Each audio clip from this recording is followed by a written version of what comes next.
ಕಾನೂನು ಆದರ್ಶಪ್ರಾಯವಾದಂತಹ ಒಂದು ಸಿದ್ಧಾಂತನೂ ಹೌದು, ನಮ್ಮ ಜೀವನ ಶೈಲಿನೂ ಹೌದು.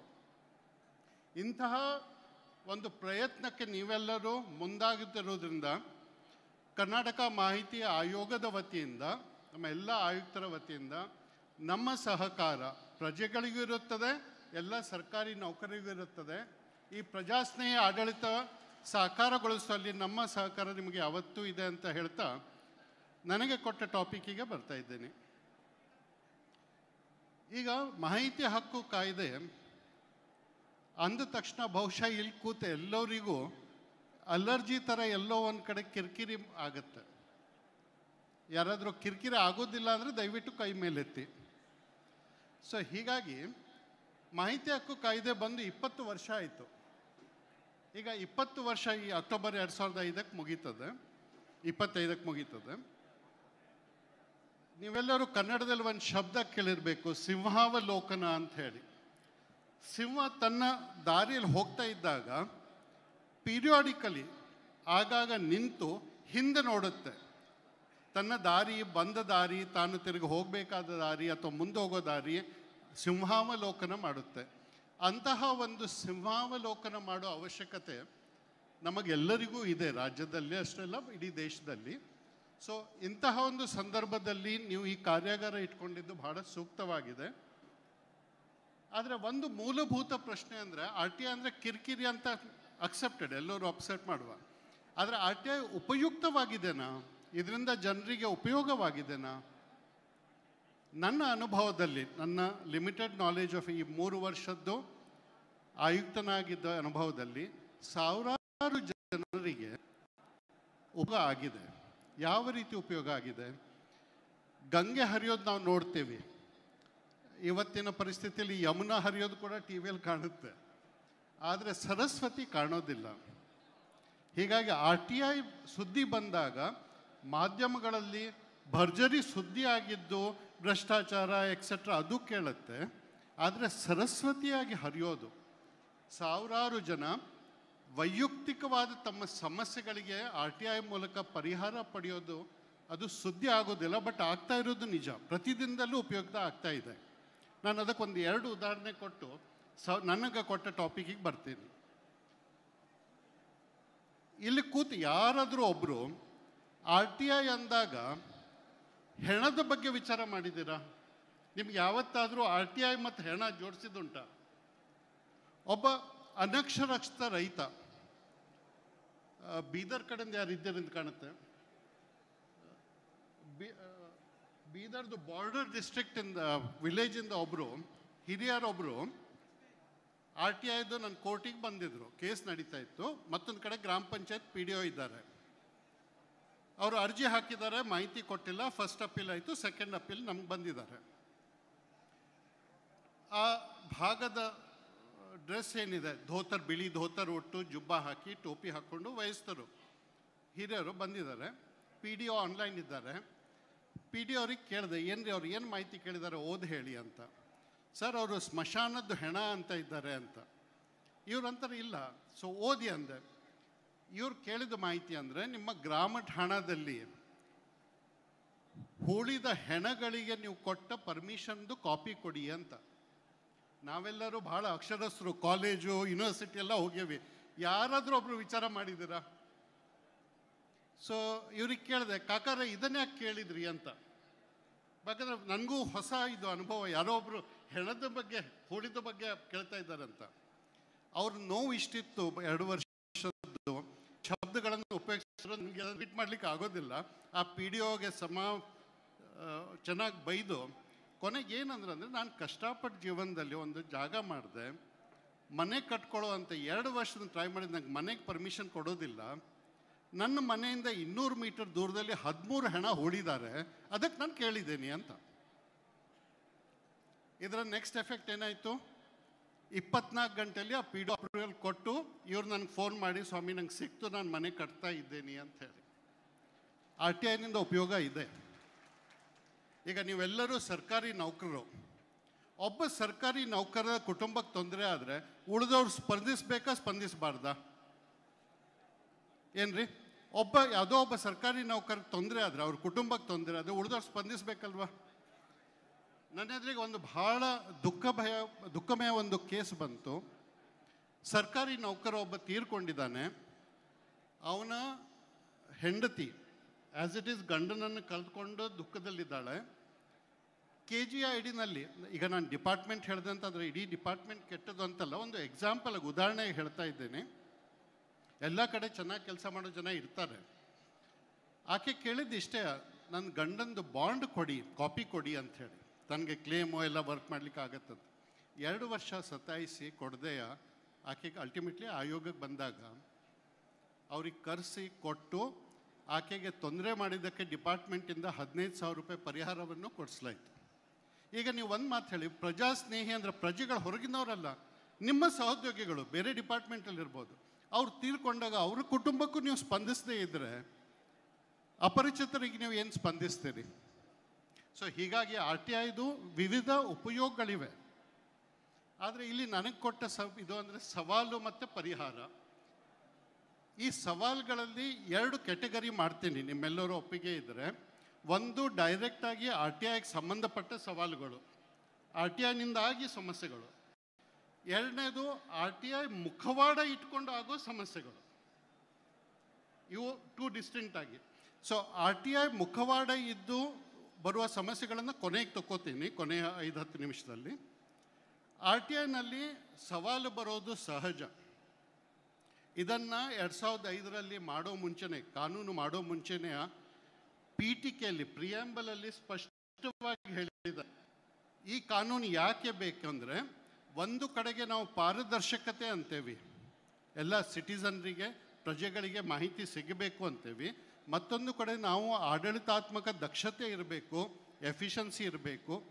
ಈ 2 ಕಾಂಟ್ರಡಿಕ್ಷನನ್ನು ಹಾರ್ಮೋನೈಸ್ ಮಾಡೋದು, ಇದನ್ನು ಹಾರ್ಮೋನೈಸ್ ಮಾಡುವಂಥ ಆ್ಯಕ್ಟ್ ಇದು ಅಂತ ಹೇಳಿ. ಅಂದರೆ ಈ ಕಾನೂನು ಸುಮ್ಮನೆ ಯಾರೋ ಮಾಹಿತಿ ಕೇಳಿದ್ರೋ ಕೊಟ್ಟು ಬಿಡಿ ಅನ್ನೋದಲ್ಲ. ಆ ಸೆಂಟೆನ್ಸ್ ಇಂಗ್ಲೀಷಲ್ಲಿ ಓದಿ ಹೇಳ್ತೀನಿ. And whereas it is necessary to harmonise, ಗಮನ ಇಟ್ಕೊಳ್ಳಿ, the word used is harmonise, ಸಮನ್ವಯಗೊಳಿಸುವಂತಹ these conflicting interest while preserving the paramountcy of the democratic ideal.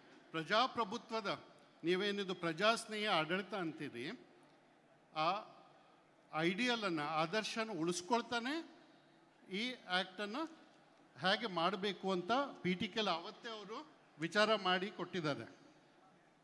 ಹಾಗಾದರೆ ಸಮಸ್ಯೆಗಳು ಯಾವ ಬರುತ್ತೆ?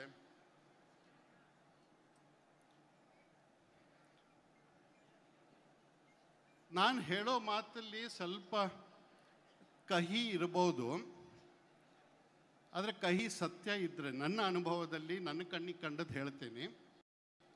ಆದರೂ ಬೇಜಾರ ಆ ಕಹಿ ಮರೆತು ಸತ್ಯ ಇದ್ದದ್ದನ್ನು ತಗೊಂಡು ನಿಮ್ಗೆ ಅಪ್ಲೈ ಆದರೆ ಜೀವನದಲ್ಲಿ ಅಪ್ಲೈ ಮಾಡ್ಕೊಳ್ಳಿ. ನಾನು ಈ 3 ವರ್ಷದಲ್ಲಿ ಆಯುಕ್ತನಾಗಿದ್ದಾಗ ನೋಡಿದ್ದು, 90% ಆಫ್ ಸರ್ಕಾರಿ ನೌಕರರು RTI ಕಾಯ್ದೆಯನ್ನು ಓದಿಲ್ಲ. ಅವರು RTI ಅಪ್ಲಿಕೇಶನ್ ಬಂದರೆ ಯಾರಿಂದನೋ ಕೇಳಿಕೊಂಡು ಇದ್ದ ಯಾವುದೋ ಒಂದು ಇಂಪ್ರೆಷನ್ ಮೇಲೆ RTIನ ಟ್ಯಾಕಲ್ ಮಾಡ್ತಾ ಇದ್ದಾರೆ. ಯಾವುದೋ ಒಂದು ಶಬ್ದ ಸಿಗುತ್ತೆ, 6(1), 6(3), ಯಾರೋ ಏನೋ ಹೇಳಿದ್ರು ಮಾಡಿಕೊಂಡು ಇವತ್ತಿನ ಸಮಸ್ಯೆ ತಳ್ಳಿ ಹಾಕಿದರೆ ಸಾಕು ಅಂತ ಮಾಡ್ತಾ ಇದ್ದಾರೆ.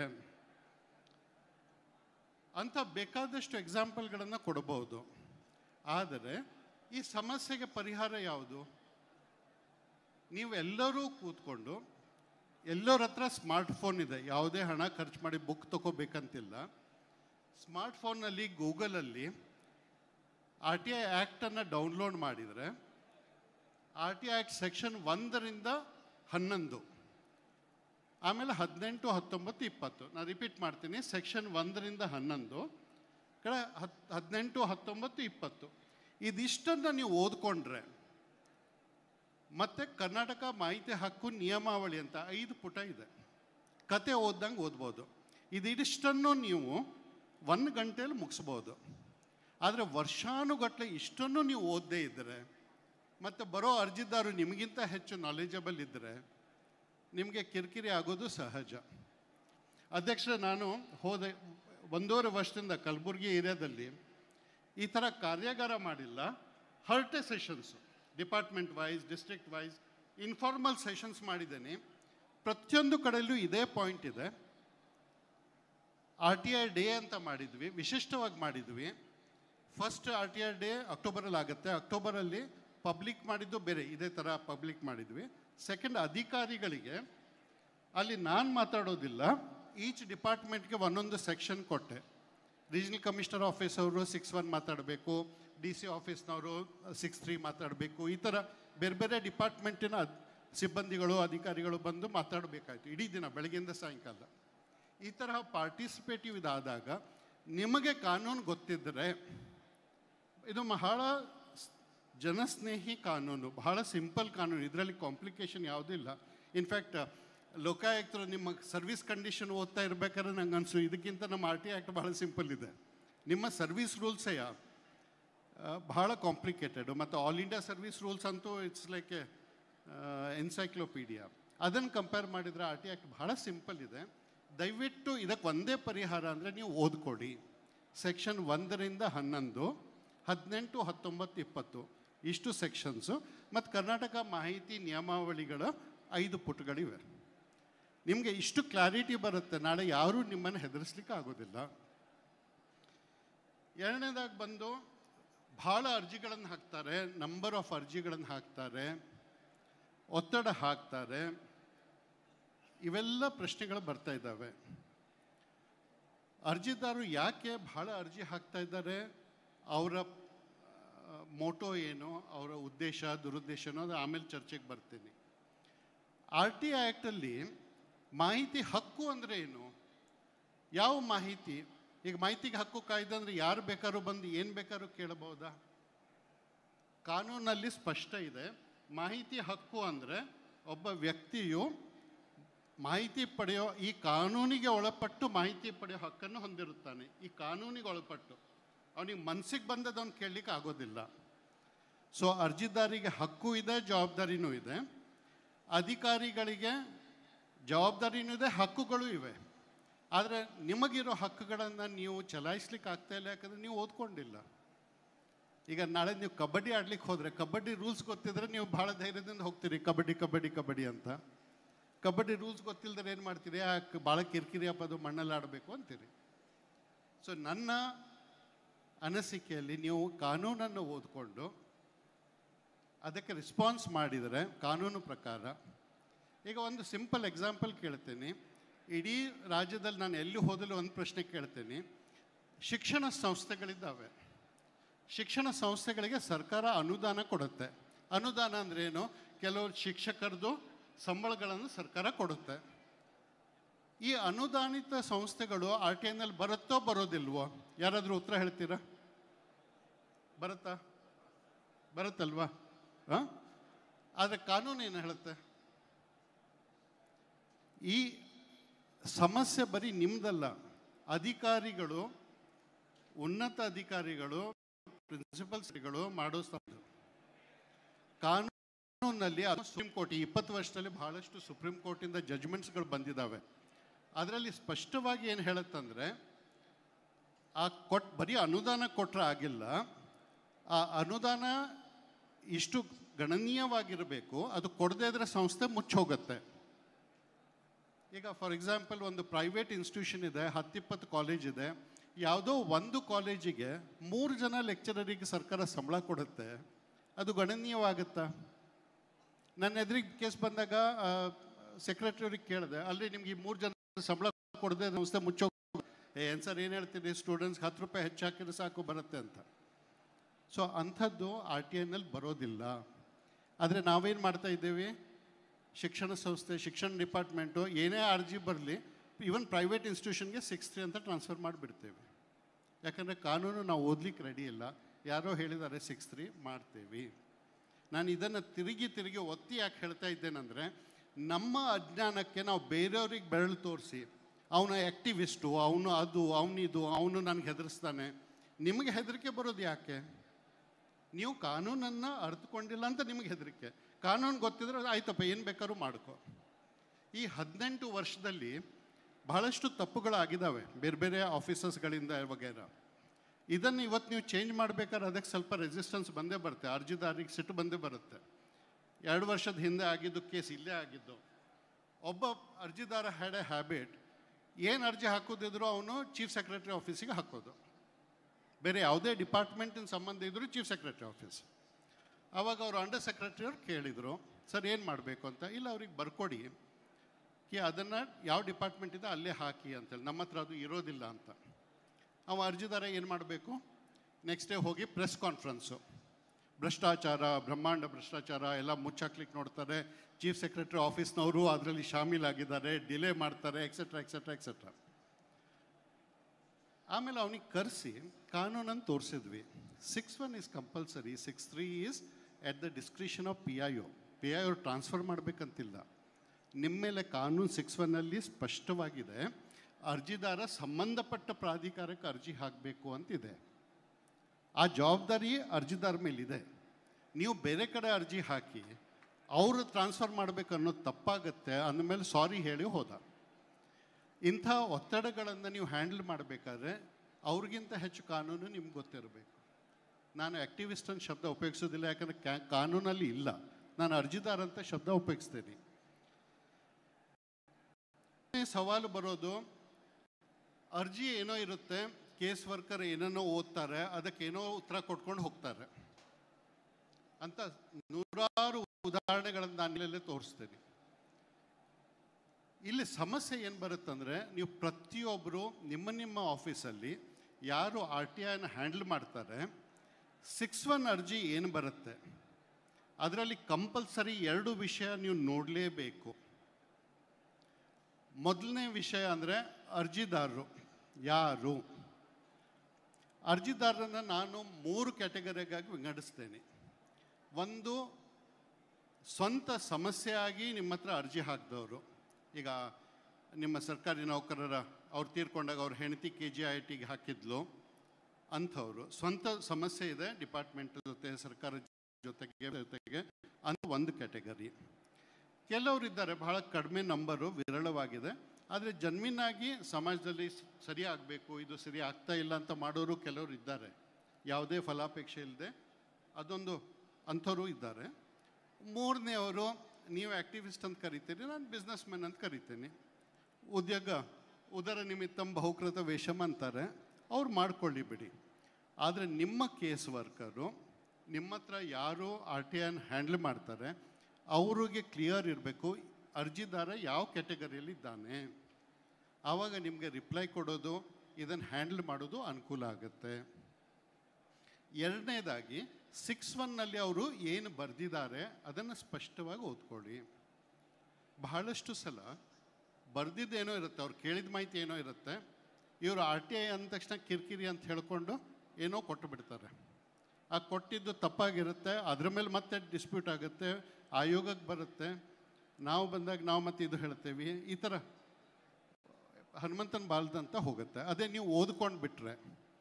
ನಾನು ನಿಮಗೊಂದು ಸಿಂಪಲ್ 2 ಎಕ್ಸಾಂಪಲ್ ಕೊಡ್ತೀನಿ. ನಾನು ಅವಾಗ ಆಯುಕ್ತನಾಗಿದ್ದು ಫಸ್ಟ್ ವೀಕ್ ಕೋರ್ಟಿಂದು, ಅರ್ಜಿದಾರ ಒಬ್ಬನು ಬಂದಿದ್ದ ಕಲ್ಯಾಣ ಕರ್ನಾಟಕ ಏರಿಯಾದಿಂದ. ಅವನ ಬಹಳ ಮಾಹಿತಿ ಕೇಳಿದ್ದ ತಹಶೀಲ್ದಾರಿಂದ, ತಹಶೀಲ್ದಾರ್ ಕೊಟ್ಟಿಲ್ಲ. ಅವನ ಭಾಷಣದ ಸ್ಪೀಡ್ ಹೇಗಿತ್ತಂದರೆ, ಮಹಾತ್ಮ ಗಾಂಧಿ ನಂತರ ಅವನೇ ಸ್ವಾತಂತ್ರ್ಯ ಹೋರಾಟಗಾರ ಅಂಥೇಳಿ, ಇಡೀ ರಾಜ್ಯನೇ ಕೆಟ್ಟೋಗ್ಬಿಟ್ಟಿದೆ, ಭ್ರಷ್ಟಾಚಾರ ಆಗಿಬಿಟ್ಟಿದೆ, ತಹಶೀಲ್ದಾರ್ ಹಿಂಗೆ ಅವ್ರು ಹಾಗೆ ಎಲ್ಲ ಅಂತ ಇವನು ಕೇಳ್ಕೊಂಡೆ, ಮುಗಿಸಿದೆ. ಫೈಲಲ್ಲಿ ಏನಾಗಿದೆ, ಇವನು ಕೇಳಿದ ಮಾಹಿತಿ ಭಾಳ 10,000 11,000 ಪುಟಗಳಿದ್ವು.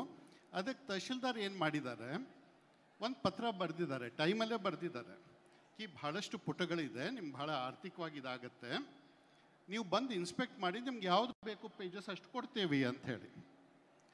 ಇವನ ರಿಯಾಕ್ಷನ್ ಏನು, ಸರ್ ಕಾನೂನಲ್ಲಿ ಎಲ್ಲಿದೆ ನಾನು ಇನ್ಸ್ಪೆಕ್ಷನ್ ಮಾಡಬೇಕಂತ, ಅವ್ರು ಬರೀಬೇಕಿತ್ತು, ಇಷ್ಟ ಆಗತ್ತೆ, ನಾನು ಹಣ ಬಿಸಾಕಿ ತಗೋತಿದ್ದೆ. ಈಗ ಲೋಕಾಯುಕ್ತರು ಅಂದರು ಸೌಜನ್ಯಯುತವಾಗಿ ವರ್ತಿಸಬೇಕು ಅಂತ, ಬಟ್ ಕೆಲವು ಸಲ ಕಷ್ಟ ಆಗುತ್ತೆ ಇಂಥ ಭಾಷಣಗಳು ಬಂದಾಗ. ಹಣ ಬಿಸಾಕಿ ತಗೋತಿದ್ದೆ ಅಂತ. ಆಯ್ತಪ್ಪ, ಒಂದು ಕೆಲಸ ಮಾಡುವ, ನೀವು 6(1) ಏನು ಬರೆದಿದ್ದೀರಿ ಓದಿ ಅಂತ ಹೇಳಿದೆ. ಅವರು ಬರೆದಿದ್ದು, ಶಾಸಕರು, ದಯವಿಟ್ಟು ಕೇಳಿಸ್ಕೊಳ್ಳಿ, ಶಾಸಕರು ಅನುದಾನದಿಂದ ಕೈಗೊಂಡ ಕಾಮಗಾರಿಗಳ ಕ್ರಿಯಾ ಯೋಜನೆ ಮತ್ತು ಎಲ್ಲ ವಿವರಗಳ ದೃಢೀಕೃತ ನಕಲು ಪ್ರತಿ ಕೊಡಿ. ಇದೆ ಅಲ್ಪ ನೀವು ಬರೆದಿದ್ದು ಕರೆಕ್ಟ್ ಇದೆನಾ? ಹೌದು ಸರ್, ಕರೆಕ್ಟ್ ಇದೆ. ತಹಶೀಲ್ದಾರ್ ಶಾಸಕರು ಕೈಗೊಂಡ ಕಾಮಗಾರಿ ನಮ್ಮ ಹತ್ರ ಇರೋದಿಲ್ಲ ಅಂತ ಬರ್ಕೊಟ್ಟು ಬಿಡಿ, ಕೇಸ್ ಮುಗೀತದೆ ಅಂದೆ. ಕರೆಕ್ಟ್ ಅಲ್ವಾ? 6(1) ಬರ್ದಿದ್ದೇನು, ಅದೇ ಕೇಸ್ ವರ್ಕರ್ ಓದಿದ್ದಿದ್ರೆ ಆಯೋಗ ತಂಗ ಬರೋ ಅವಶ್ಯಕತೆ ಇರಲಿಲ್ಲ.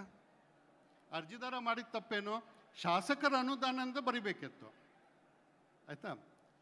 ಸೊ ಇಮ್ಮಿಡಿಯೇಟ್ಲಿ ಅವನು ಪಲ್ಟಿ ಹೊಡೆದ, ಇಲ್ಲ ಸರ್ ಬೇಕು, ಅರ್ಜೆಂಟ್ ಬೇಕು, ಅವ್ರು ಹಿಂಗೆ ಮಾಡಿದ್ದಾರೆ, ಭ್ರಷ್ಟಾಚಾರ, ಹಾಗೆ ಹೀಗೆ. ಆಯ್ತಪ್ಪ, ಅವರು ಬಟ್ ಒಳ್ಳೆ ಮಾತಿಂದ ಅವ್ರು ಬರ್ದಿದ್ದಾರೆ, ನಿನ್ನ ಹಣ ಉಳಿಸ್ಬೇಕಂತ. ಪಾಪ ಅವ್ರು ಪತ್ರ ಬರೆದ್ರೆ ನೀನು ಅವ್ರ ಮೇಲೆ ಅಪಾದನೆ ಹಾಕ್ತಿ. ಈಗ ಟೋಟಲ್ ಇಲ್ಲ, 50% ಹಣ ಕಟ್ಟು ಅಂತ ಆದೇಶ ಮಾಡ್ತೀನಿ, ಅದೇ 89,000 ಬರುತ್ತೆ. ಸರ್ ಹೆಂಗೆ ಕೊಡೋದು ಸರ್ ಅಂತ. ಹಂಗಾರೆ ಬಿಡು, ಕೇಸ್ ಕ್ಲೋಸ್ ಮಾಡ್ತೀನಿ ಅಂತ ಹೇಳಿ. ಸೊ ದಯವಿಟ್ಟು ನಿಮಗೆ 6(1) ಅರ್ಜಿ ಬಂದಾಗ ನೀವು ಪರೀಕ್ಷೆ ಯೂನಿವರ್ಸಿಟಿಯಲ್ಲಿ, ಕಾಲೇಜಲ್ಲಿ ಪರೀಕ್ಷೆ ಅಟೆಂಡ್ ಆಗಬೇಕಾದ್ರೆ, ಈಗ ಸಪೋಸ್ ನೀವು ಕೆಮಿಸ್ಟ್ರಿ ಪರೀಕ್ಷೆ ಅಟೆಂಡ್ ಆಗಬೇಕಾದ್ರೆ ಆ ಪ್ರಶ್ನೆ ಏನು ಅಂತ ನೋಡಿ ಉತ್ತರ ಬರೀತೀರಲ್ವಾ? ಆ ಪ್ರೊಫೆಸರ್ ಹೇಗಿದ್ದ, ಲ್ಯಾಬೋರೇಟ್ರಿ ಸರಿಯಾಗಿ ಮಾಡ್ತಿರಲಿಲ್ಲ ಅಂತಂತ ವಿಚಾರ ಮಾಡೋದಿಲ್ಲ ನೀವು. ಎದುರಿಗೇನು ಪ್ರಶ್ನೆ ಇದೆ ಅದಕ್ಕೆ ಉತ್ತರ ಕೊಡ್ತೀರಿ. ಅದಕ್ಕೆ ನಾನು ಭಾಳ ಸಲ ಹೇಳ್ತೀನಿ, ಮಾಹಿತಿ ಪಡೆಯೋ ಹಕ್ಕು ಪ್ರಜೆಗಳಿಗಿದೆ. ಸೂಕ್ತ ಈ ಕಾನೂನಿಗೆ ಒಳಪಟ್ಟು ಮಾಹಿತಿ ಕೊಡೋ ಜವಾಬ್ದಾರಿ ನಿಮ್ಮ ಮೇಲಿದೆ. ಅರ್ಜಿದಾರಿಗೆ ಖುಷಿ ಪಡಿಸೋ ಜವಾಬ್ದಾರಿ ನಿಮ್ಮದಲ್ಲ. ಕಾನೂನು ಪ್ರಕಾರ ಏನು ಕ್ರಮ ಕೈಗೊಳ್ಳಬೇಕು ಕೈಗೊಳ್ಳಿ, ಅದನ್ನು ನೀವು ಮಾಡದೇ ಇದ್ದರೆ ತಪ್ಪಾಗತ್ತೆ. ಸೊ ದಯವಿಟ್ಟು ನಿಮ್ಮ ಆಫೀಸ್ಗಳಲ್ಲಿ RTI ಅರ್ಜಿ 1 ಬರಲಿ 100 ಬರಲಿ, 6(1) ಏನು ಬರೆದಿದ್ದಾರೆ ಅದನ್ನು ದಯವಿಟ್ಟು ಕೂಲಂಕಷವಾಗಿ ಓದ್ಕೊಳ್ಳಿ. ಮತ್ತೊಂದು ಬಹಳ ದುಃಖದಿಂದ ಇದನ್ನು ಹೇಳ್ತಾ ಇದ್ದೀನಿ, 80% ಆಫೀಸ್ಗಳಲ್ಲಿ ಫಸ್ಟ್ ಅಪೆಲೇಟ್ ಅಥಾರಿಟಿಯವರು ಕೆಲಸ ಮಾಡೋದಿಲ್ಲ. ಮಾಡಿದರೂ ಪದೇ ಪದೇ ಅರ್ಜಿದಾರರಿಗೆ ಲೆಟರ್ ಕಳಿಸ್ತಾರೆ, ಬನ್ನಿ ಕೇಸ್ ಅಟೆಂಡ್ ಮಾಡಿ. ಅವರಿಗೆ ನಿಮ್ಮ ಮಕ್ಕಳು ಮದುವೆ ಕರೀತಿದ್ದೀರಾ, ನಿಮಗೆ ಟೈಮ್ ಫ್ರೇಮ್ ಇದೆ ಫಸ್ಟ್ ಅಪೆಲೇಟ್ ಅಥಾರಿಟಿಗೆ, 45 ಡೇಸಲ್ಲಿ ಡಿಸಿಷನ್ ಕೊಡಬೇಕು. ಅವ್ರು ಅಟೆಂಡ್ ಆಗಬೇಕಂತನೂ ಇಲ್ಲ, ಫೈಲ್ ಏನಿದೆ ಅದ್ರ ಮೇಲೆ ಆದೇಶ ಮಾಡಿ ಅಂತ. ಸೊ ದಯವಿಟ್ಟು ನಿಮ್ಮ ಫಸ್ಟ್ ಅಪೆಲೇಟ್ ಅಥಾರಿಟಿಗಳಿಗೆ ದಯವಿಟ್ಟು ರಿಕ್ವೆಸ್ಟ್ ಮಾಡಿ 45 ಡೇಸಲ್ಲಿ ಕೇಸ್ ಮುಗಿಸಿ. ಅರ್ಜಿದಾರ ಬರಲಿ ಬರದೇ ಇರಲಿ, ಬರೋ ಅವಶ್ಯಕತೆ ಇಲ್ಲ. ಕೆಲವು ಕಡೆ ಸಮಸ್ಯೆನೂ ಆಗುತ್ತೆ. ಒಂದು GSTದು ಕೇಸ್ ಆಗಿತ್ತು. ನಿಮಗೆ ಸಮಸ್ಯೆ ಆಗೋದು ಕೆಲವು ಸಲ ನಿಮ್ಮ ಸಮಸ್ಯೆ ಅಲ್ಲ, ಅವ್ರವ್ರ ಜಗಳ ಆಗಿರುತ್ತೆ, ನಿಮ್ಮ ತಲೆ ಮೇಲೆ ಕಟ್ತಾರೆ. ಇಬ್ಬರು ಜ್ಯುವೆಲ್ಲರ್ಸು, ಇಬ್ಬರು ಶ್ರೀಮಂತರು, ಒಬ್ಬರ ಮೇಲೆ ಒಬ್ಬರು ಜಗಳ. ಸೊ ಒಬ್ಬನ RTI ಅರ್ಜಿ ಹಾಕಿದ್ದಾನೆ GSTಯಲ್ಲಿ. ಸಾರ್ವಜನಿಕ ಮಾಹಿತಿ ಅಧಿಕಾರಿಯವರು ಕರೆಕ್ಟಾಗಿ ಉತ್ತರ ಕೊಟ್ಟಿದ್ದಾರೆ, ಇವೆಲ್ಲ ಪರ್ಸ್ನಲ್ ಇನ್ಫಾರ್ಮೇಷನ್ ಆಗುತ್ತೆ, 81E ಮತ್ತು 81J ಪ್ರಕಾರ ಕೊಡ್ಲಿಕ್ಕೆ ಬರೋದಿಲ್ಲ. ಫಸ್ಟ್ ಅಪೆಲೇಟ್ ಹೋಗಿದ್ದಾನೆ. ಫಸ್ಟ್ ಅಪೆಲೇಟ್ ಅಧಿಕಾರಿ ಏನು ಮಾಡಿದ್ದಾರೆ, ಈ ಮಾಹಿತಿಯನ್ನು ಗಿವ್ ದ ಇನ್ಫಾರ್ಮೇಷನ್ ಅಂತ ಆರ್ಡರ್ ಮಾಡಿಬಿಟ್ಟಿದ್ದಾರೆ. ಮಾಡಿದ್ದು ತಪ್ಪು, ಯಾಕಂದರೆ ಬೇರೆಯವರ ಪರ್ಸ್ನಲ್ ಇನ್ಫಾರ್ಮೇಷನ್ ಕೊಡ್ಲಿಕ್ಕೆ ಬರೋದಿಲ್ಲ, ಕಾನೂನಲ್ಲಿ ಸ್ಪಷ್ಟವಾಗಿದೆ. ಆದರೆ ಆಫೀಸಲ್ಲಿ ಅವರು ನನ್ನ ಮೇಲಧಿಕಾರಿ, ನಾನೇನು ಮಾಡಲಿ ಅಂತ ಸಾರ್ವಜನಿಕ ಮಾಹಿತಿ ಅಧಿಕಾರಿ ಕೇಳ್ತಾರೆ. ಕಾನೂನು ಪ್ರಕಾರ ಅವರು ಅಪೀಲ್ ಹೋಗ್ಬೋದಿತ್ತು ತನ್ನ ಮೇಲಧಿಕಾರಿಯ ಆದೇಶದ ವಿರುದ್ಧ. ನಾನು ಒಂದು ಕೆಲಸ ಮಾಡಮ್ಮ, ನಿಮ್ಮ ಸಾಹೇಬ್ರಿಗೆ ಫೋನ್ ಕನೆಕ್ಟ್ ಮಾಡಿಕೊಡು ಅಂಥೇಳಿ ಕನೆಕ್ಟ್ ಮಾಡಿದರು. ಫೋನಲ್ಲಿ ಹೇಳಿದೆ, ನೋಡಿ ಅವರೇ, ನೀವು ಮಾಡಿದ್ದು ತಪ್ಪು, ನೀವು ಯಾಕೆ ಮಾಡಿದ್ರಿ ಅಂತ ನಾನು ಕೇಳ್ತಾ ಇಲ್ಲ. ಪರ್ಸ್ನಲ್ ಇನ್ಫಾರ್ಮೇಷನ್ ನಿಮ್ಮ ಸಾರ್ವಜನಿಕ ಮಾಹಿತಿ ಅಧಿಕಾರಿಯವರು ಸರಿಯಾಗಿ ಕೆಲಸ ಮಾಡಿದ್ದಾರೆ, ಅದನ್ನು ನೀವು ಎತ್ತಿ ಹಿಡಿಬೇಕಿತ್ತು, ಅವ್ರಿಗೆ ನೀವು ಇನ್ಸ್ಪೈರ್ ಮಾಡಬೇಕಿತ್ತು, ಆದರೆ ನೀವೇ ತಪ್ಪು ಮಾಡ್ತಾ ಇದ್ದೀರಿ ಅಂತ. ಈಗ ಆಯೋಗಕ್ಕೆ ಬಂದರೆ ನಾನು ನಿಮ್ಮ ಮೇಲೆ ಇದು ಮಾಡಬೇಕಾಗತ್ತೆ. ಸರಿ, ಏನು ಮಾಡಬೇಕಾಗಾದ್ರೆ ಅಂತ ಗಿವ್ ದ ಇನ್ಫಾರ್ಮೇಷನ್ ಅಂತ ಬರೆದು ಗ್ಯಾಪ್ ಇತ್ತಲ್ಲ, ಅಲ್ಲಿ ಆ್ಯಸ್ ಪರ್ ಸೆಕ್ಷನ್ 81E ಮತ್ತು 81J ಅಂತ ಬರೆದು ಬಿಡಿ, ನಿಮ್ಮದು ಮರ್ಯಾದೆ ಉಳಿತದೆ. ಸಾರ್ವಜನಿಕ ಮಾಹಿತಿ ಅಧಿಕಾರಿ ಬರೆದಿದ್ದು ಕರೆಕ್ಟ್ ಆಗುತ್ತೆ. ಸೊ ನಿಮ್ಮ ಮೇಲಧಿಕಾರಿಗಳಿಗೆ ದಯವಿಟ್ಟು ಈ ವಿಷಯಗಳನ್ನು ತಿಳಿಸಿ. ಯಾವಾಗ ಅವರು ಕೆಲಸ ಮಾಡೋದಿಲ್ಲ, ಆಯೋಗಕ್ಕೆ ಬರ್ತವೆ ಕೇಸು. ಕಡೆಗೆ ಅಧ್ಯಕ್ಷರು ಷಡಾಕ್ಷರವ್ರು ಹೇಳ್ದಂಗೆ ಆಯೋಗದಲ್ಲಿ ಕಡೆ ನಾವು ಸಾವಿರಾರು ಕೇಸ್ ಡಿಸ್ಮಿಸ್ ಮಾಡಿದಾಗ ಆಯುಕ್ತರು ಅಧಿಕಾರಿಗಳ ಪರ ಅಂತ ಹೇಳ್ಕೊಂಡು ಮತ್ತು ಅದರ ಮೇಲೆ ಆಪಾದನೆ ಆಗುತ್ತೆ. ನಾವೇನು ಆಪಾದನೆಗೆ ಹೆದರೋದಿಲ್ಲ, ಬಟ್ ಯಾವ ಕೆಲಸ ಉಗುರಲ್ಲೇ ಆಗುತ್ತೆ, ಕೊಡ್ಲಿ ತಗೊಳ್ಳೋ ಅವಶ್ಯಕತೆ ಇಲ್ಲ. ನಿಮ್ಮ ಕೇಸ್ ವರ್ಕರ್ ಅದನ್ನು ಹ್ಯಾಂಡಲ್ ಮಾಡಿಬಿಟ್ರೆ RTI ಮುಗೀತದೆ. ಇಂಥದ್ದು ಬಹಳಷ್ಟು ಚಾಲೆಂಜಸ್ ಇದ್ದಾವೆ. Biggest challenge is section 8. ಇದರಲ್ಲಿ ನಿಮ್ಮೆಲ್ಲರ ಗಮನಕ್ಕೆ ಒಂದು ತರ್ತೀನಿ. ಷಡಾಕ್ಷರ ಅಧ್ಯಕ್ಷರು ಕೂಡ ಒಂದು ಮಾತು ಹೇಳಿದ್ರು, ಸಾರ್ವಜನಿಕ ಹಿತಾಸಕ್ತಿ ಅಂತ. ಆ್ಯಕ್ಟಲ್ಲಿ ಎಲ್ಲೂ ಸಾರ್ವಜನಿಕ ಹಿತಾಸಕ್ತಿ ಇಲ್ಲ. ಒಂದೇ ಕಡೆ ಇತ್ತು ಸೆಕ್ಷನ್ 81Jನಲ್ಲಿ ಸಾರ್ವಜನಿಕ ಹಿತಾಸಕ್ತಿ ಇದ್ದರೆ ಪರ್ಸ್ನಲ್ ಇನ್ಫಾರ್ಮೇಷನ್ ಕೊಡ್ಬೋದು ಅಂತಿತ್ತು. 2023 ಅದನ್ನು ಚೇಂಜ್ ಮಾಡಿಬಿಟ್ಟಿದ್ದಾರೆ.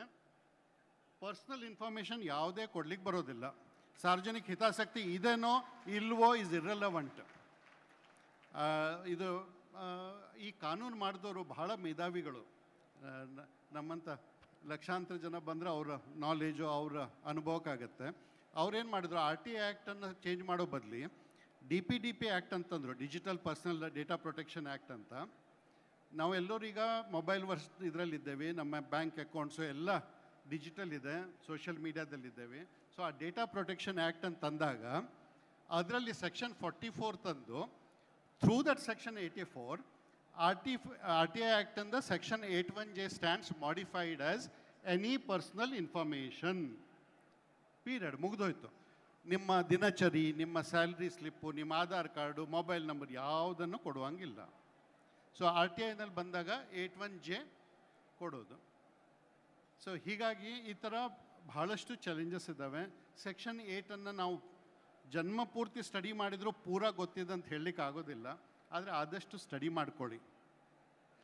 ಇನ್ನೂ ಬಹಳಷ್ಟು ಸಮಸ್ಯೆಗಳಿವೆ. ಆದರೆ ಕೊನೆಯದು ಒಂದು ಸಮಸ್ಯೆ ಹೇಳಿ ನಾನ್ RTA ಸಮಸ್ಯೆಗೆ ಹೋಗ್ತೇನೆ. ನಾನು ನೋಡಿದ್ದು ಒಂದು ಬೇಜಾರಾಗೋ ಸಂಗತಿ ಅಂದರೆ ಸರ್ಕಾರಿ ನೌಕರರುಗಳಲ್ಲೇ ಒಂದು ಕೋಆಪ್ರೇಷನ್ನು, ಕೋಆರ್ಡಿನೇಷನ್ನು, ಯುನಿಟಿ ಇಲ್ಲ. ತಾವೇ ತಮ್ಮ ಆಫೀಸಲ್ಲಿ ಬೇರೆಯವ್ರ ಮೇಲೆ ಅರ್ಜಿ ಹಾಕ್ಸೋದು, ದಯವಿಟ್ಟು ಅದನ್ನು ಮಾಡಬೇಡಿ. ಆ ಕತೆ ನಿಮ್ಗೆ ಗೊತ್ತಿರಬೇಕು. 2 ಬೆಕ್ಕುಗಳು ಜಗಳಾಡ್ತಾ ಇತ್ತು, ಕೋತಿ ಬಂದು ಬೆಣ್ಣೆ ತಿಂದು ಓಡೋಯ್ತು.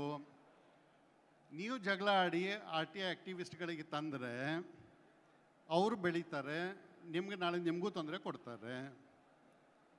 ಸೊ ಹೀಗಾಗಿ ದಯವಿಟ್ಟು ನಿಮ್ಮಲ್ಲಿ ಯೂನಿಟಿ ಇಟ್ಕೊಳ್ಳಿ. ಹೆಲ್ದಿ ಸ್ಪರ್ಧೆ ಇರಲಿ, ಕಾಂಪಿಟೇಷನ್ ಇರಲಿ. ಅವ್ರಿಗೆ ಪ್ರಮೋಷನ್ ಆಗಬೇಕೋ, ಇವ್ರಿಗೆ ಪ್ರಮೋಷನ್ ಆಗಬೇಕೋ, ಆ ಪ್ರಶ್ನೆ ಬೇರೆ. ಆತ್ಮ ಸೋಲೇನಂತೇವಿ, ಮೂಲ ಉದ್ದೇಶ, ಮೂಲ ಆತ್ಮ ಏನಂದರೆ ಸುವೋಮೋಟೋ ಡಿಕ್ಲರೇಷನ್.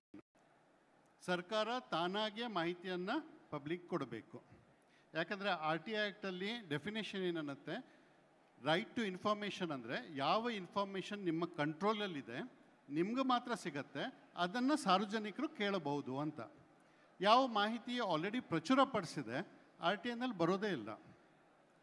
ಸೆಂಟ್ರಲ್ ಗೌರ್ಮೆಂಟಿಂದ ಬಹಳಷ್ಟು ಕಡೆಗೆ ಈಗ ಇಂಪ್ರೂವ್ಮೆಂಟ್ ಆಗ್ತಾ ಇದೆ.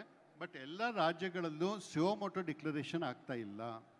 ಪ್ರತಿ ಡಿಪಾರ್ಟ್ಮೆಂಟಲ್ಲಿ ಸುವೋಮೋಟೋ ಡಿಕ್ಲರೇಷನ್ಸು ಎಲ್ಲ ಮಾಹಿತಿಗಳನ್ನು, ಅದು ನೀವೆಲ್ಲ ಕೇಳಿರ್ತೀರಿ ಈಗ 41A 41B ಅಂತ ಹೇಳ್ಕೊಂಡು.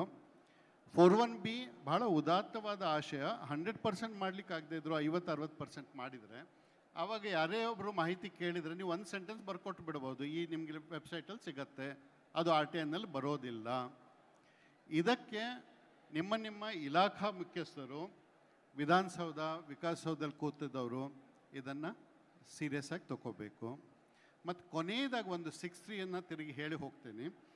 6.3ನಲ್ಲಿ ಟ್ರಾನ್ಸ್ಫರ್ ಮಾಡಬೇಕು ಅಂತ ಇದೆ. ಯಾರೋ ಒಬ್ಬರು ಅರ್ಜಿ ನನಗೆ ಹಾಕ್ತಾನೆ, ನನ್ನ ಡಿಪಾರ್ಟ್ಮೆಂಟ್ ಇಲ್ಲ, ನಿಮ್ಮ ಡಿಪಾರ್ಟ್ಮೆಂಟಲ್ಲಿದೆ, ನಾನು ನಿಮ್ಗೆ ಟ್ರಾನ್ಸ್ಫರ್ ಮಾಡ್ತೀನಿ ಅಂತ ಹೇಳಿ. ಆದರೆ ಟ್ರಾನ್ಸ್ಫರ್ ಮಾಡದೇ ಇದ್ದರೆ ದಂಡ ಹಾಕ್ಲಿಕ್ಕೆ ಬರೋದಿಲ್ಲ. ಮತ್ತು ಅರ್ಜಿದಾರಿಗೆ ಜವಾಬ್ದಾರಿ ಇದೆ, ಸಂಬಂಧಪಟ್ಟ ಪ್ರಾಧಿಕಾರಕ್ಕೆ ಹಾಕಬೇಕು ಅಂತ. ಆದರೆ ಇವತ್ತೇನಾಗ್ತಾ ಇದೆ, ಯಾವುದೋ ಒಂದು ಗ್ರಾಮ ಪಂಚಾಯತಿ ಮಾಹಿತಿಯನ್ನು ಅರ್ಜಿದಾರ ಮನೆಯಲ್ಲೇ ಕೂತ್ಕೊಂಡು ಪ್ರಿನ್ಸಿಪಲ್ ಸೆಕ್ರೆಟ್ರಿಗೆ, ಅಡಿಷ್ನಲ್ ಚೀಫ್ ಸೆಕ್ರೆಟ್ರಿಗೆ ಹಾಕ್ತಾನೆ. ಅವರು ಅದನ್ನು ನೆಕ್ಸ್ಟ್ ಲೆವೆಲ್ ಕಳಿಸ್ತಾರೆ. ಅದು ಹೋಗಿ ಹೋಗಿ ಹೋಗಿ ಹೋಗಿ ಕೊನೆಗೆ ಈ ಹ್ಯಾಂಡ್ ಬಿಲ್ ಥರ ಗ್ರಾಮ ಪಂಚಾಯತಿಗಳಿಗೆ ಹೋಗುತ್ತೆ. ಅದು ಮಾಡಲಿಕ್ಕೆ ಆಗೋದಿಲ್ಲ. ಈ ಡಿಸ್ಟಿಂಕ್ಷನ್ ನಿಮ್ಗೆ ಅರ್ಥ ಆಗಬೇಕು. 61, 63, 19(1), 19(3) ಇವೆಲ್ಲ ಕಾನೂನು ಪ್ರಕ್ರಿಯೆ. ಈಗ ಯಾರಾದರೂ ಒಬ್ಬರು ಚೀಫ್ ಸೆಕ್ರೆಟ್ರಿಗೆ ಒಂದು ಕಂಪ್ಲೇಂಟ್ ಬರೀತಾರೆ, ಅವರು ಅದನ್ನು ಫಾರ್ವರ್ಡ್ ಮಾಡ್ತಾರೆ, ಅದು ನೆಕ್ಸ್ಟ್ ಹೋಗಿ ಬೇರೆ ಅಧಿಕಾರಿಗಳಿಗೆ ಹೋಗುತ್ತೆ, ಆ ಪತ್ರ ಹೋಗುತ್ತೆ, ಅದು ಅಡ್ಮಿನಿಸ್ಟ್ರೇಟಿವ್ ಪ್ರೊಸೆಸ್ಸು. ಆ ಅಡ್ಮಿನಿಸ್ಟ್ರೇಟಿವ್ ಪ್ರೊಸೀಜರ್ಗೂ ಈ ಕಾನೂನು ಪ್ರೊಸೀಜರ್ಗೂ ಭಾಳ ಡಿಫ್ರೆನ್ಸ್ ಇದೆ.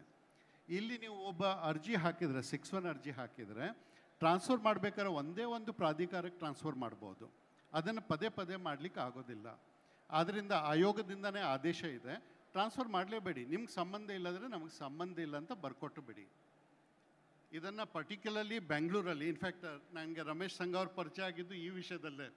ಇದರದ್ದು ವಿಚಾರಣೆ ಒಂದ್ಸಲ ನಮ್ಮ ಇದೇ ಥರ ಒಂದು ಹರ್ಟೆ ಸೆಷನ್ ನಡೆದಾಗ ವಿಕಾಸೌಧದಲ್ಲಿ 6(3) ಪ್ರಜ್ಞೆ ಇತ್ತು, ದಯವಿಟ್ಟು ಮಾಡಬೇಡಿ ಅಂತ. ಆದರೆ ಅದರ ಫಲ ಅಷ್ಟು ಆದಂಗೆ ಕಾಣ್ತಾ ಇಲ್ಲ.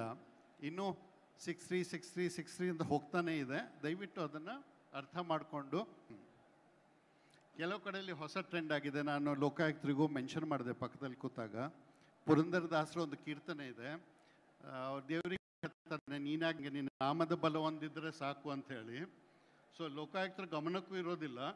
ಅಲ್ಲಿ ಈ ಅರ್ಜಿದಾರ ಬಂದು ಹೆದರಿಸ್ತಾರೆ ನೌಕರರಿಗೆ, ನೋಡೋ ನನಗಿಷ್ಟು ಕೊಡು, ಇಲ್ಲದೆ ನಾನು ಲೋಕಾಯುಕ್ತ ಕಂಪ್ಲೇಂಟ್ ಹಾಕ್ತೀನಿ ಅಂತ, ಅಲ್ಲಿನೂ ಹೆಚ್ಚು ಖರ್ಚಾಗತ್ತೆ ಅಂತ. ಇಂತಹ ಒತ್ತಡಗಳಿಗೆ ಬಹಳ ಸಿಂಪಲ್ಲು, ಯಾವುದೇ ಸೊಲ್ಯೂಷನ್ ಇಲ್ಲ.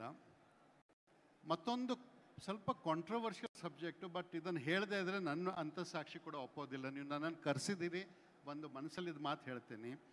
RTIಯನ್ನು ಮಿಸ್ಯೂಸ್ ಮಾಡೋರು, ಜನ್ಮೀನು ಹಾಕೋರು ಬೇರೆ, ಸಾಮಾಜಿಕವಾಗಿ ಕಾಳಜಿಯಿಂದ ಮಾಡೋರು ಬೇರೆ. ಈ ಬಿಸ್ನೆಸ್ ಮನ್ ಅಂತ ನಾನು ಹೇಳಿದ್ನಲ್ಲ, ಅವರು 5 ಅಸ್ತ್ರಗಳನ್ನು ತೊಗೊಂಡು ಬರ್ತಾರೆ. ನಿಮ್ಮೆಲ್ಲರೂ ಅನುಭವದಲ್ಲಿ ಬಂದಿರಬಹುದು. ಒಂದು RTI ಅಂತಾರೆ, ಸೆಕೆಂಡು ಹ್ಯೂಮನ್ ರೈಟ್ಸ್ ಅಂತಾರೆ, ಮೂರನೇದು ಸಾಮಾಜಿಕ ಕಾರ್ಯಕರ್ತ ಅಂತಾರೆ, ನಾಲ್ಕನೇದು ಪತ್ರಕರ್ತ ಅಂತಾರೆ, ಕೊನೆಗೆ ಬಂದು ಲೋಕಾಯುಕ್ತ ಅಂತಾರೆ. ಇದರ ಜೊತೆಗೆ ಕೆಲವು ಕೇಳಲ್ಲಿ SC ಆ್ಯಕ್ಟನ್ನು ಹೆದರಿಸ್ತಾರೆ. ಪಾಪ ಸರ್ಕಾರಿ ಸಿಬ್ಬಂದಿಗಳು ಏನು ಮಾಡಬೇಕು?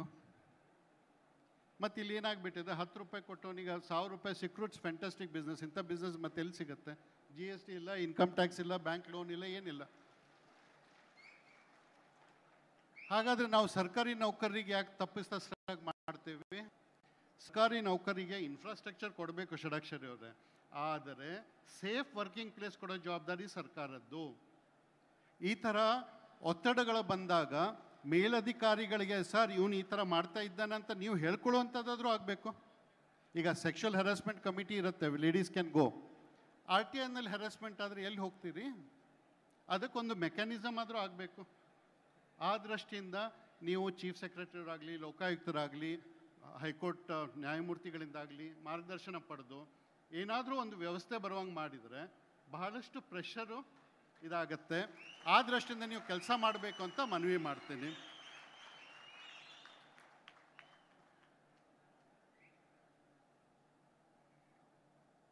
ಇನ್ನೂ ಹೆಚ್ಚು ಸವಾಲು ಹೇಳ್ತಾ ಹೋದರೆ ನಿಮಗೂ ಬೋರ್ ಆಗುತ್ತೆ. ಮುಂದೆ ಯಾವತ್ತಾದರೂ ಸಣ್ಣ ಸಣ್ಣ ಇದರಲ್ಲಿ ನಾವು ಸವಾಲುಗಳನ್ನು ತಗೊಂಡು ಕಾರ್ಯಾಗಾರದ ಇದನ್ನು ಮಾಡಬಹುದು. ಮುಂದೆ ಈಗ CM ಅವ್ರದ್ದು ಮೆಸೇಜ್ ಬರ್ತಾ ಇದೆ, ಟೈಮ್ ಇದೆ ಅಲ್ವಾ? ಸೊ ಇಲ್ಲಿಗೆ ನಾನು ಮಾತನ್ನು ಮುಗಿಸ್ತೇನೆ. ನನಗೆ ಇಲ್ಲಿ ಕರೆದು ಇದೊಂದು ನಿಮ್ಮ ಜೊತೆಗೆ ಹಂಚ್ಕೊಳ್ಳಿಕ್ಕೆ ಅವಕಾಶ ಕೊಟ್ಟಿದ್ದಕ್ಕೆ ನಿಮಗೆಲ್ಲರಿಗೂ ಧನ್ಯವಾದಗಳು.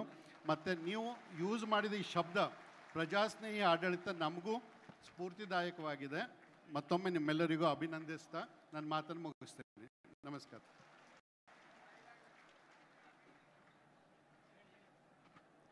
ಇದುವರೆಗೂ ಮಾಹಿತಿ ಹಕ್ಕು ಅಧಿನಿಯಮ ಹಾಗೂ ಸವಾಲುಗಳು, ಪರಿಹಾರಗಳು ಈ ವಿಷಯದ ಬಗ್ಗೆ ಸುದೀರ್ಘವಾಗಿ ನಮ್ಮ ಸರ್ಕಾರಿ ನೌಕರರನ್ನು ಉದ್ದೇಶಿಸಿ ವಿವರವಾಗಿ ಮಾಹಿತಿ ನೀಡಿದ ಮಾನ್ಯ ರವೀಂದ್ರ ಗುರುನಾಥ್ ಡಾಕಪ್ಪ, ಆಯುಕ್ತರು, ರಾಜ್ಯ ಮಾಹಿತಿ ಆಯೋಗ, ಕಲಬುರಗಿ ಪೀಠ, ಇವರಿಗೆ ತುಂಬ ಹೃದಯದ ಅಭಿನಂದನೆಗಳನ್ನು ಸಲ್ಲಿಸ್ತಾ ಇದ್ದೇವೆ.